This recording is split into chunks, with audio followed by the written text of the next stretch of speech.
Seja o nome do nosso Salvador Jesus Cristo. Ainda de pé, vamos abrir a Bíblia, no tema do mês, Salmo 107, versículo 20.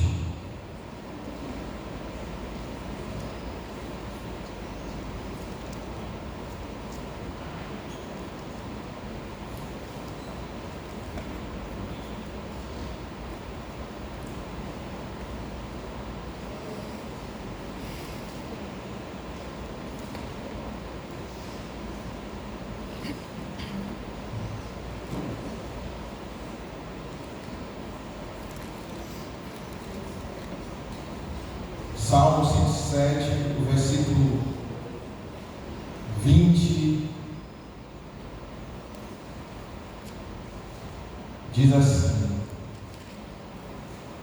enviou-lhes a sua palavra e os sarou, e os livrou do que lhes era mortal. Amém?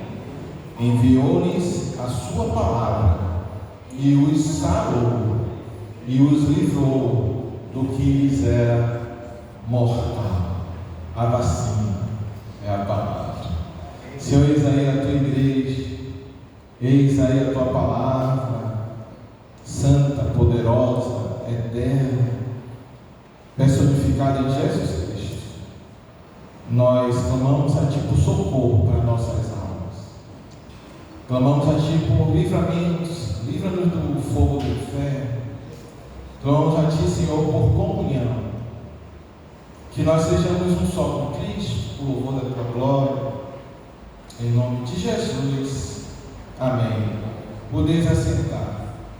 No livro de Gálatas, capítulo 4, versículo 4, está escrito assim: mas vindo a plenitude dos tempos, Deus enviou o seu Filho, nascido de mulher, nascido sob a lei. Deus enviou a sua palavra. Jesus é o Verbo encarnado. Jesus é o Verbo encarnado. O texto áureo da Bíblia, João 3,16, para os batistas, diz assim: porque Deus amou o mundo de tal maneira que deu o seu Filho unigênito, para que todo aquele que nele crê não pereça, mas tenha a vida eterna. Nós precisamos ter a revelação de Cristo firme, correta em nossos corações. A base de tudo, todas as coisas foram criadas por Cristo, e sem Cristo nada que foi feito. A base de tudo é Jesus. Nele está todos os tesouros da sabedoria, todos os tesouros do conhecimento. Ele é a personificação do Deus eterno. Amém. E nós precisamos ter firmes essa convicção, porque o texto diz assim: enviou a sua palavra. Não foi a palavra do irmão Henrique, não foi a palavra do irmão José, não foi a palavra de qualquer outra pessoa ou qualquer outro pensamento. Foi a palavra dele, a vontade dele. Ele se manifestou com frases, com palavras, com uma forma clara e definida de se descrever e descrever a sua vontade. Mas existem espíritos enganadores que fazem com que a gente contorça, misture, complique, distorça, confunda. A Bíblia nos mostra desde o primeiro pecado lá no Jardim do Éden, até todas as transgressões que elas foram cometidas por homens confundidos. Porque não existem vários deuses, só existe um Deus, um só Senhor e um só Criador dos céus e da terra.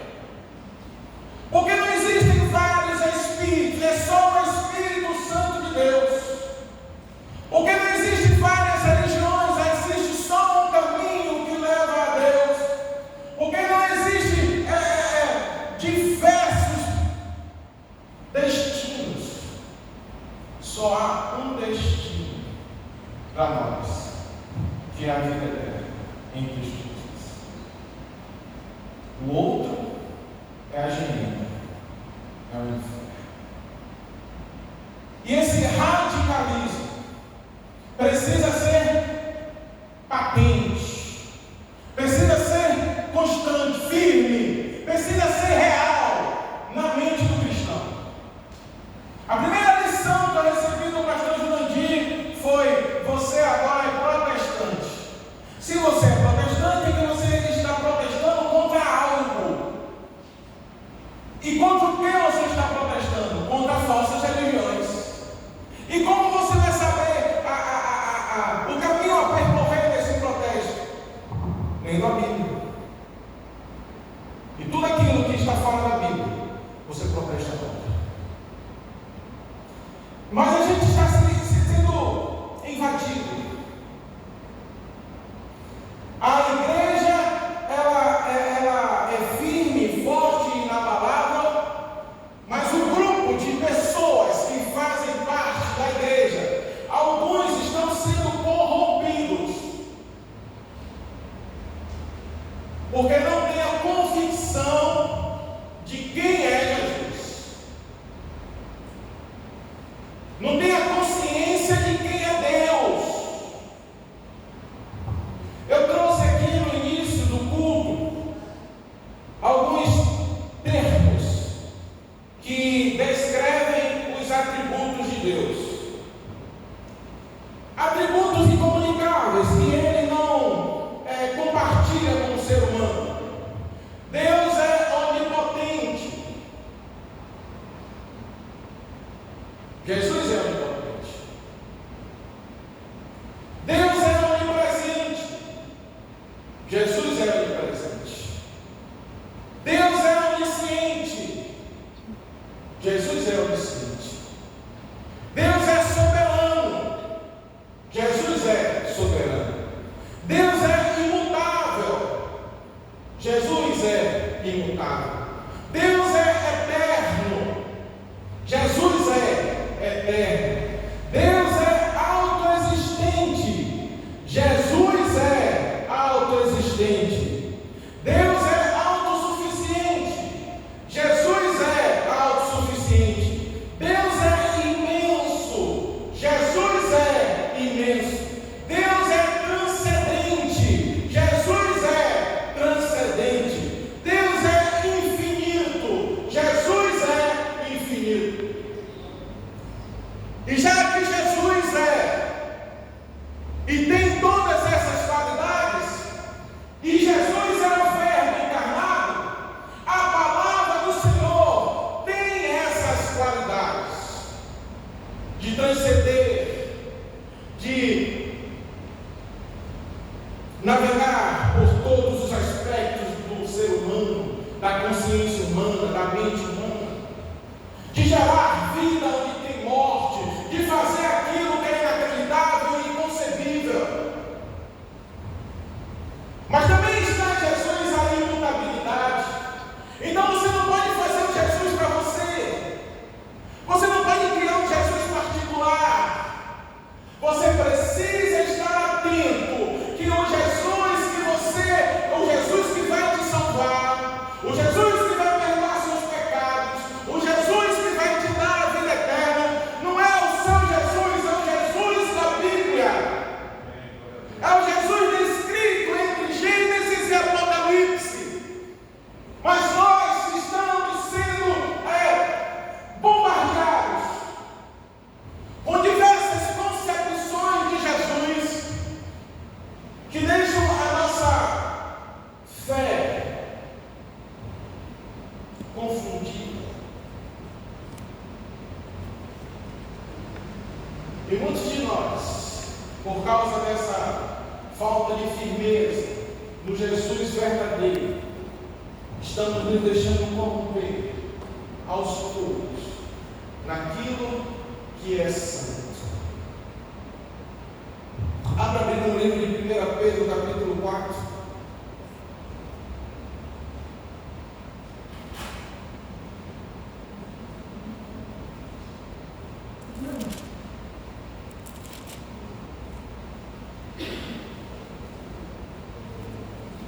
Se alguém observou quando eu comecei faltando 25 minutos para acabar.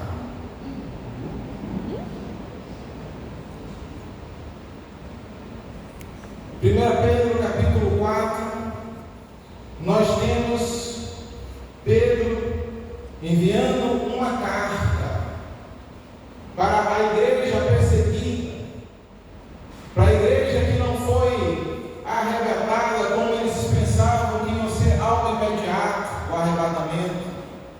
A igreja que estava indo para reuniões onde eles eram vítimas de assassinato, espetáculos horríveis, perseguições. Essa igreja, ela recebeu uma carta do apóstolo Pedro, na qual ele diz, e eu preciso achar o texto porque eu anotei e esqueci de gravar nessa Bíblia, eu estudei em outra Bíblia, que nós temos que ser firmes. Amados, não estranheis o fogo ardente que surge no meio de vós, destinado a provar-vos como se alguma coisa extraordinária vos estivesse acontecendo. Pelo contrário, alegrai-vos na medida que sois co-participantes dos sofrimentos de Cristo, para que também na revelação de sua glória vos alegreis exultando. Se pelo nome de Cristo sois injuriados, bem-aventurados sois, porque sobre vós repousa o Espírito da glória e de Deus. Não sofra, porém, nenhum de vós como assassino, ou ladrão, ou malfeitor, ou como quem se intromete em negócios de outrem. Mas se sofrer como cristão, não se envergonhe disso, antes glorifique a Deus com esse nome. Porque a ocasião de começar o juízo pela casa de Deus é chegada. Ora, se primeiro vem por nós, qual será o fim daqueles que não obedecem ao Evangelho de Deus? E se é com dificuldade que o justo é salvo, onde vai comparecer o ímpio? Sim, o pecador. Por isso também os que sofrem segundo a vontade de Deus, recomendem a sua alma ao fiel Criador na prática do bem. Nós precisamos entender que há um fogo que vem contra nós, contra a nossa alma, um fogo que tira a gente do conforto, o fogo das tentações, o fogo da comunhão com o mundo, porque todos fazem de um jeito, mas o santo faz diferente.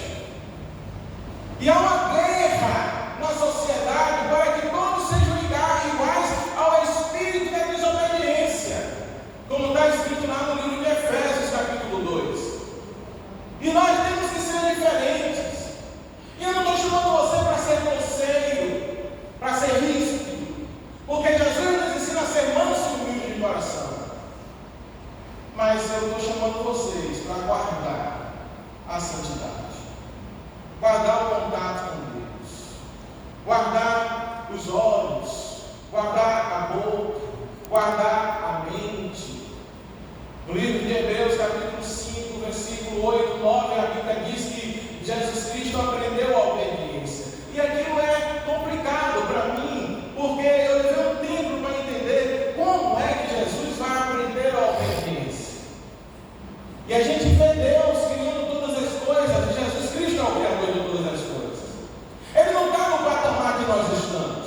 Ele está acima de todas as coisas. É o nome que está acima de todo nome.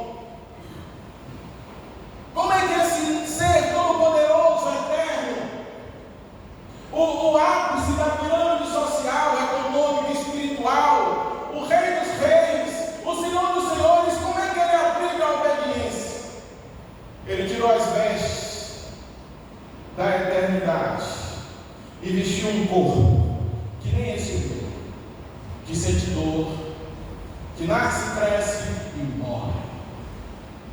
E ele veio aqui na terra e ele veio testar a lei e os profetas. E ele fica olhando assim: gente, é isso a resposta. Porque quando ele emitiu a lei e os profetas, ele estava lá no trono de glória. Quando ele se submeteu à lei e os profetas, ele estava nesse mundo que nem nós estamos. lei, são os mesmos preceitos, são as mesmas ordenanças, mas agora não é mais emitida por um Deus que não vive, que não está na carne. Agora ela está sendo vivida pelo próprio Deus que a emitiu, que a criou. Mateus capítulo 5, abre aí. O resultado disso.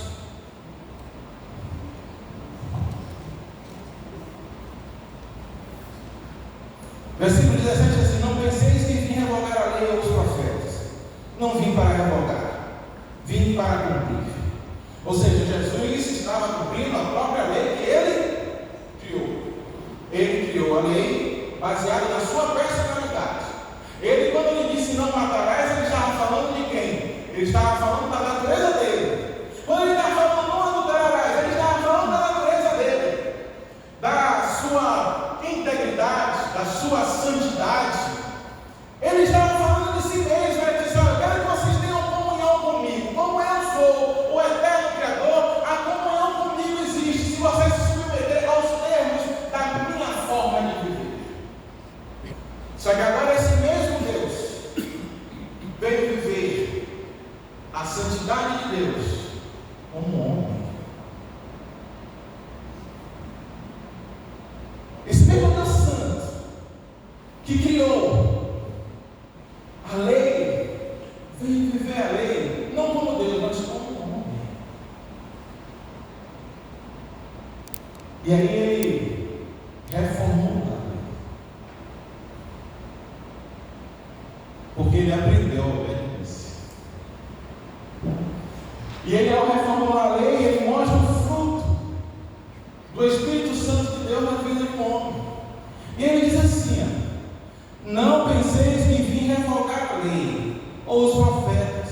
Não vim para revogar, vim para cumprir. Porque em verdade eu digo de que até que o céu e a terra passem, nem um i ou um tio jamais passará da lei, até que tudo se cumpra. Aquele, pois, que violar um desses mandamentos postos dos menores e assim ensinar aos homens, será considerado mínimo no meio dos céus. Aquele, porém, que os observar e ensinar, esse será considerado grande no meio dos céus. Porque eu vos digo que se a vossa justiça não exceder em muito a dos escribas e fariseus, jamais entrareis no reino dos céus. Eu quero ver os pregadores da hipergraça tirar esse texto da Bíblia. Não tem como, porque está lá. É a palavra de Jesus, é o discurso de Jesus. E aí ele vai, além de criar o preceito, ele vai mostrar a prática daquilo que ele está falando. Ouviste o que foi dito aos antigos, ou seja, ouviste o que está escrito na lei. Não matarás. E quem matar estará sujeito ao julgamento. Eu, porém, nova aliança. Jesus disse: eu, porém, capacidade e autoridade para criar uma nova lei.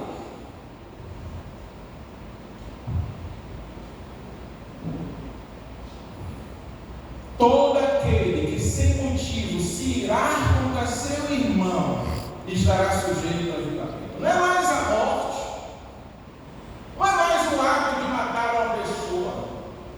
Agora o sarrafo ficou mais alto,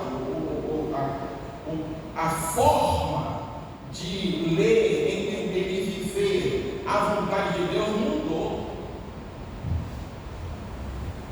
E os casais que ficam brigando em casa diante dessa palavra? E os filhos que conseguem criar dentro de si ódio e rancor contra os pais, e tem os pais como inimigo? E aquelas pessoas que tudo que faz, que não é aceito pela sociedade ou pelas pessoas que estão ao seu redor, que incomoda e que não aceitam uma repreensão, como é que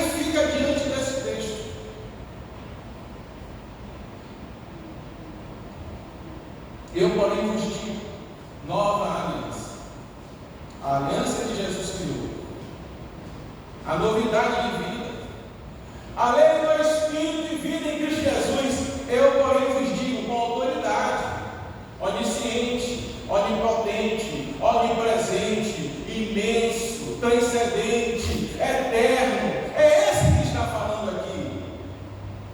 Se irá contra seu irmão sem motivo, estará sujeito a julgamento. E quem proferir um insulto a seu irmão estará sujeito a julgamento do tribunal.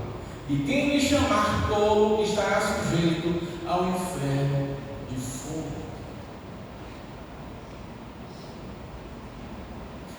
Aí ele vai restaurar um mistério que todo mundo acha que Caim não foi aceito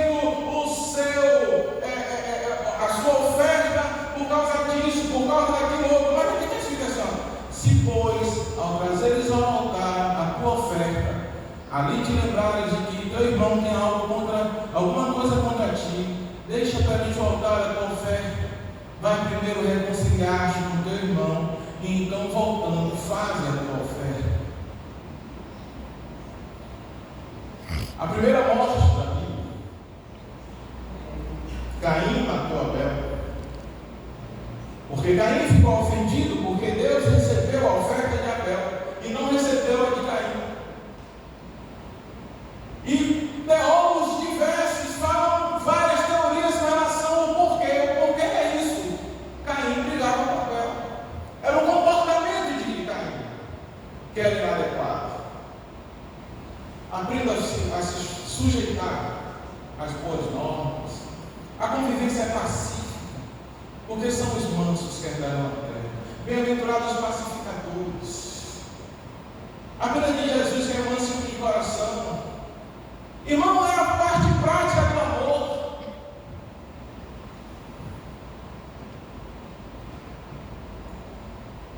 Entre em acordo sem demora com o seu adversário, enquanto estás com ele a caminho, para que o adversário não te entregue ao juiz ao oficial de justiça, e seja recolhido à prisão. Em verdade te digo que não sairás dali enquanto não pagares o último centavo. Do adultério, ouviste que foi dito: não adulterarás. O que é adulterar? É ter uma relação sexual fora do casamento. Então, por isso você vai ser condenado segundo a velha aliança. Aí vem Jesus, cheio do Espírito Santo, e ele passa aqui na terra 33 anos dando testemunho de vida. E na hora que ele vê a multidão, ele sobe ao monte e ensina a nova aliança. Eu, porém, vos digo: qualquer que olhar para uma mulher com intenção impura no coração, já adulterou com ela. Que padrão você tem de vida com Cristo? Se o teu olho direito te faz tropeçar, arranca-o e lança-o de ti, pois te convém que se perca um dos teus membros e não seja todo o teu corpo lançado no inferno. Deus está chamando a atenção, porque Jesus é Deus, para a nossa vida, os nossos costumes. E olha que o mundo jaz no maligno. As roupas das mulheres são indecentes, as roupas dos homens são indecentes, o espírito de lascívia está agindo, não é dentro da igreja só, é no mundo também. E você vai no trabalho, é tentado, você vai na praia, é tentado, você vai no mercado, é tentado, você vai ser tentado em todo lugar. Mas Deus te encheu do Espírito Santo. Deus te encheu do Espírito Santo. Abra o livro de Isaías, capítulo 11. Isaías, capítulo 11.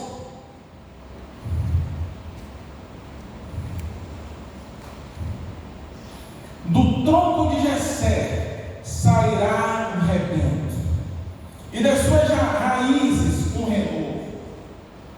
Esse texto aponta para que um ser humano vai nascer da descendência de Jessé, vai nascer um homem de carne e osso. Ele está profetizando sobre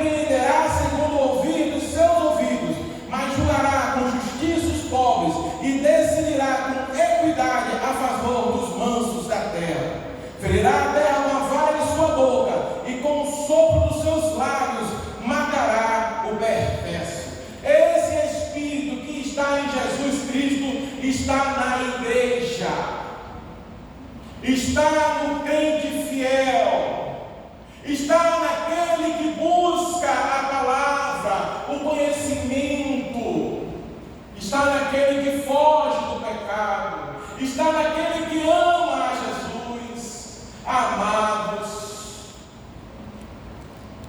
a Bíblia diz que no livro de Apocalipse, Jesus veio e se manifestou a João e falou para uma igreja, que aquela igreja fazia grandes obras, mas não tinha mais o primeiro amor. O que é o primeiro amor? Eu vou lhe explicar o que é o primeiro amor. Quando o seu coração não coloca Jesus como prioridade, ele não é. Como mais importante para você é você mesmo, Jesus não é o primeiro. Mas eu profetizo essa manhã no nome de Jesus, que a igreja dele vai ser impactada pela revelação de Cristo. Não sei se por um sonho, não sei se por uma visão, eu não sei. Talvez a leitura da palavra, um fogo, uma fome de conhecer mais Jesus, mas eu profetizo que voltará a nossa igreja Batista Lírio dos Vales do Rio Vermelho, o primeiro amor, para fazer as obras não só por fazer, mas com fogo do Espírito no coração.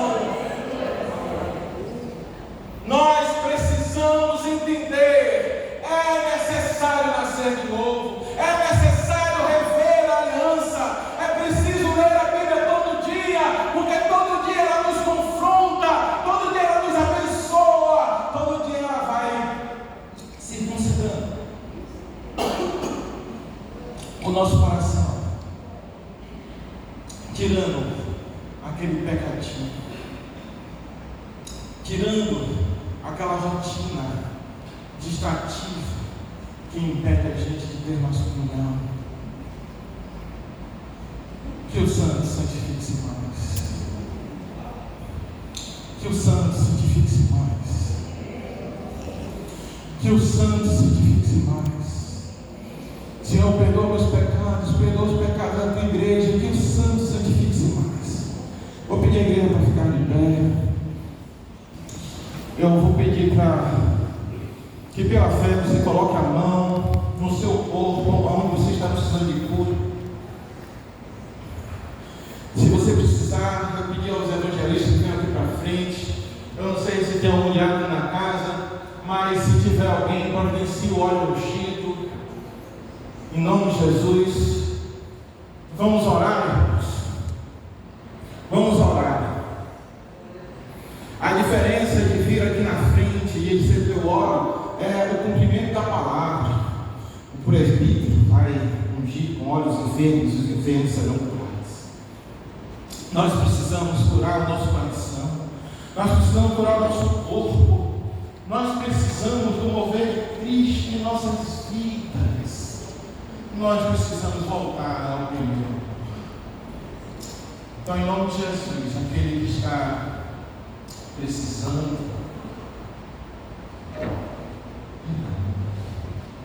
de cura,